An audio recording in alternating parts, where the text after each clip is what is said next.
County has developed a plan to make the county offices more equitable and diverse. Tonight, our Marlo Lundak shares more on the plan and introduces us to the woman behind it.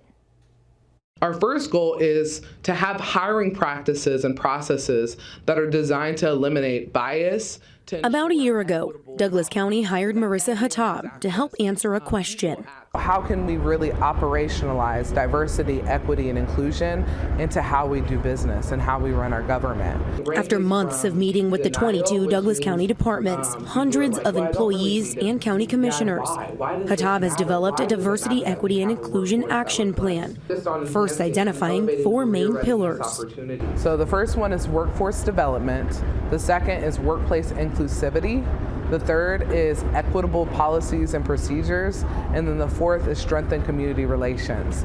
Each pillar has its own set of objectives, from employee career development to policy reviews to pay equity. The overarching goal of all of them, Hatab says, when you look at all 4 of those, we want to ensure that we have an equitable, fair workplace culture, policies that ensure that our employees are set up for success. That is our goal.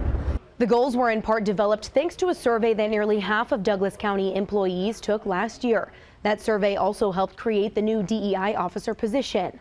Only 31.1% of our workforce believe that there were career development paths. So that means basically that they know what steps they can take to advance.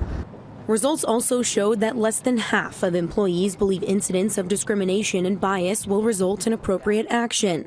And even fewer believe employees of different backgrounds are treated fairly when it comes to internal promotions. I think it was more opportunity to look at this and say, you know what, there's things we do well, there's areas we do well, but there's things that we can work on. And so how do we work on those and work on them in a positive manner? Overall, the plan is welcomed by county commissioners. But you have found ways to create tangible, concrete action steps that we can take practically and affordably to really improve our efforts in the DEI space. On your side in Douglas County, Marlo Lundak, 6 News. The plan also includes inclusive leadership training for higher level staff members and creating yearly employee surveys to measure success.